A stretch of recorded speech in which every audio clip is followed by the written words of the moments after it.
Hi everyone, ಎಲ್ಲರೂ ಹೇಗಿದ್ದೀರಾ? I hope ಎಲ್ಲರೂ ಚೆನ್ನಾಗಿದ್ದೀರಾ ಅಂದ್ಕೊಂಡಿದ್ದೀನಿ.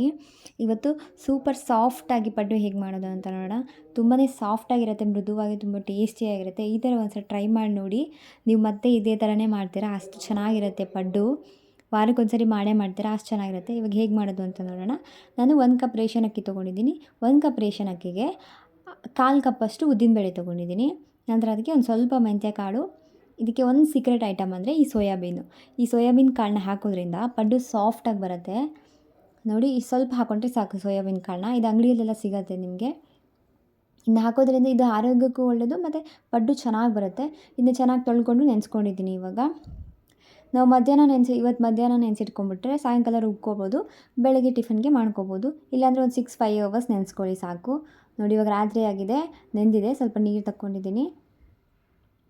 ನಾವು ಉದ್ದಿನಬೇಳೆ ಅಕ್ಕಿನ ಸಪ್ರೇಟಾಗಿ ನೆನೆಸ್ಬೇಕು ಅಂತ ಏನಿಲ್ಲ, ಒಟ್ಟಿಗೆ ನೆನೆಸ್ಕೋಬೋದು. ನೋಡಿ, ದಪ್ಪ ಅವಲಕ್ಕಿ ಬರ್ತಾರೆ, ದಪ್ಪ ಅವಲಕ್ಕಿನ ಒಂದು 10 ನಿಮಿಷ ನೀರು ಹಾಕಿ ನೆನೆಸ್ಕೊಂಡಿದ್ದೀನಿ.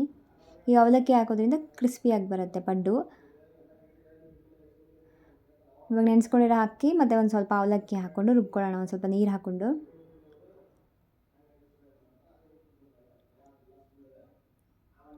ನೈಸಾಗಿ ರುಬ್ಕೋಬೇಕು. ತುಂಬ ತೆಳುವಾಗಿ, ತುಂಬ ನೀರು ಜಾಸ್ತಿ ಹಾಕ್ಕೊಂಡು ರುಬ್ಕೋಬಾರ್ದು. ತುಂಬ ತೆಳುವಾಗೂ ಇರಬಾರ್ದು, ತುಂಬ ಗಟ್ಟಿಯಾಗೂ ಇರಬಾರ್ದು, ಮೀಡಿಯಮ್ ಹದದಲ್ಲಿ ಇರಬೇಕು. ನೋಡಿ, ಫಸ್ಟ್ ರುಬ್ಕೊಂಡು ಹಾಕ್ಕೊಂಡಿದ್ದೀನಿ, ನೆಕ್ಸ್ಟ್ ಟೈಮ್ ಹಾಕೋತಾ ಇದ್ದೀನಿ. ನೋಡಿ, ಈ ಥರ ಈ ಹದದಲ್ಲಿರಬೇಕು. ಎಲ್ಲ ಹಾಕ್ಕೊಂಡು ಅದಕ್ಕೆ ರುಚಿಗೆ ತಕ್ಕಷ್ಟು ಉಪ್ಪು ಹಾಕಿ ರಾತ್ರಿಯೇ ಉಪ್ಪು ಹಾಕಿಬಿಟ್ಟು ಕಲಸಿಟ್ಬಿಡ್ಬೇಕು. ನೋಡಿ, ಈ ಹದದಲ್ಲಿ ಇರಬೇಕು. ನೋಡಿ, ತುಂಬ ತೆಳ್ಳಗಿಲ್ಲ, ತುಂಬ ದಪ್ಪಗಿಲ್ಲ, ಈ ಹದದಲ್ಲಿ ಕಲಸಿಟ್ಕೋಬೇಕು. ನೋಡಿ, ನಂತರ ಬೆಳಗ್ಗೆ ಆಗಿದೆ ಇವಾಗ. ನೋಡಿ, ಹಿಟ್ಟು ಎಷ್ಟು ಚೆನ್ನಾಗಿ ಸಖತ್ತಾಗಿ ಹುಳಿ ಬಂದಿದೆ. ಈ ಥರ ಹಿಟ್ಟಿದ್ರೆ ಪಡ್ಡು ಸಖತ್ತಾಗಿ ಬರುತ್ತೆ. ನೋಡಿ, ಈ ಹದದಲ್ಲಿ ಇರಬೇಕು ಹಿಟ್ಟು. ಇದಕ್ಕೆ ಇವಾಗ ಆನಿಯನ್ ಅಥವಾ ಈರುಳ್ಳಿ ಸಣ್ಣದಾಗಿ ಕಟ್ ಮಾಡಿ ಇಟ್ಕೊಂಡಿದ್ದೀನಿ. ನಂತರ ಕೊತ್ತಂಬರಿ ಸೊಪ್ಪು, ಕರಿಬೇವು ಸೊಪ್ಪೆಲ್ಲ ಸಣ್ಣದಾಗಿ ಕಟ್ ಮಾಡ್ಕೊಂಡು ಇಟ್ಕೊಂಡಿದ್ದೀನಿ.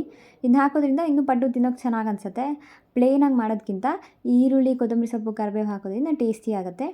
ನೋಡಿ, ಈ ಥರ ಎಲ್ಲ ಸಣ್ಣದಾಗಿ ಕಟ್ ಮಾಡಿ ಇಟ್ಕೊಂಡು ಈ ಥರ ಮಿಕ್ಸ್ ಮಾಡ್ಕೊಂಡಿದ್ದೀನಿ. ಈರುಳ್ಳಿನ ಜಾಸ್ತಿನೂ ಹಾಕೋಬೋದು, ತುಂಬ ಚೆನ್ನಾಗಿರುತ್ತೆ. ನಂತರ ಪಡ್ಡು ಹಂಚನ್ನ ಕಾಯಕ್ಕೆ ಇಟ್ಕೊಂಡು ಆವಾಗಲೇ ಈರುಳ್ಳಿ, ಕೊತ್ತಂಬರಿ ಸೊಪ್ಪೆಲ್ಲ ಕಲಿಸ್ಕೊಂಡು ಆವಾಗಲೇ ಹಾಕೊಂಬಿಡ್ಬೋದು. ಅದನ್ನ ಮತ್ತೆ ಸ್ವಲ್ಪ ಹೊತ್ತು ಇಡಬೇಕು ಅಂತ ಏನೂ ಇಲ್ಲ. ಇವಾಗ ಪಡ್ಡು ಹಂಚನ್ನ ಕಾಯಕ್ಕೆ ಇಟ್ಕೊಂಡು ಎಣ್ಣೆ ಹಾಕ್ಕೊಂಡಿದ್ದೀನಿ. ಎಣ್ಣೆ ಹಾಕ್ಕೊಂಡು ಪಡ್ಡುನ ಈ ಥರ ಹಾಕ್ಕೊಳ್ಳೋದು. ತುಂಬ ದಪ್ಪ ಹಾಕ್ಕೋಬೇಡಿ, ಈ ಥರ ಮೀಡಿಯಮಲ್ಲೇ ಹಾಕ್ಕೊಳ್ಳಿ. ಅದು ಒಳಗಡೆ ಬೇಯಬೇಕಾಗತ್ತೆ. ಆಮೇಲೆ ಹೈ ಫ್ಲೇಮಲ್ಲಿ ಇಟ್ಟು ಈ ಪಡ್ಡುನ ಮಾಡ್ಕೋಬಾರ್ದು, ಒಳಗಡೆ ಬೇಯಲ್ಲ, ಹಿಟ್ಟಿಟ್ಟಾಗಿರುತ್ತೆ, ಸೀದೋಗ್ಬಿಡುತ್ತೆ.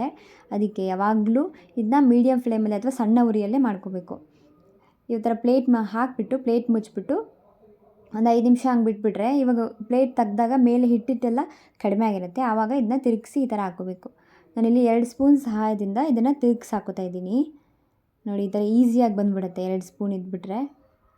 ಯಾರಿಗೆ ಬರೋಲ್ಲ ಈ ಥರ ಮಾಡ್ಕೋಬೋದು. ನೋಡಿ, ಇವಾಗ ಆಗಿದೆ. ಇದನ್ನು 5 ನಿಮಿಷ ಬಿಟ್ಟಿದ್ದೀನಿ. ಕೆಳಗಡೆನೂ ಚೆನ್ನಾಗಿ ಬೆಂದಿದೆ. ಒಳಗಡೆ ಎಲ್ಲ ಚೆನ್ನಾಗಿ ಬೇಯಬೇಕು, ಹಿಟ್ಟಿಟ್ಟು ಥರ ಇರಬಾರ್ದು ಅಂದರೆ ನಾವು ಯಾವಾಗಲೂ ಮೀಡಿಯಮ್ ಫ್ಲೇಮಲ್ಲೇ ಪಡ್ಡನ್ನ ಬೇಯಿಸ್ಕೋಬೇಕು. ನೋಡಿ, ಈ ಥರ ಸಕ್ಕತ್ತಾಗಿ ಆಗಿದೆ ಪಡ್ಡು. ನೀವು ಒಂದ್ಸಲ ಟ್ರೈ ಮಾಡಿ, ಹೇಗಿತ್ತು ಅಂತ ಕಮೆಂಟ್ ಬಾಕ್ಸಲ್ಲಿ ತಿಳಿಸಿ. ತುಂಬಾ ಟೇಸ್ಟಿಯಾಗಿರುತ್ತೆ. ಈ ವಿಡಿಯೋ ಇಷ್ಟ ಆಗಿದ್ದಲ್ಲಿ ಲೈಕ್ ಮಾಡಿ, ಶೇರ್ ಮಾಡಿ, ಸಬ್ಸ್ಕ್ರೈಬ್ ಮಾಡಿ. Thank you for watching.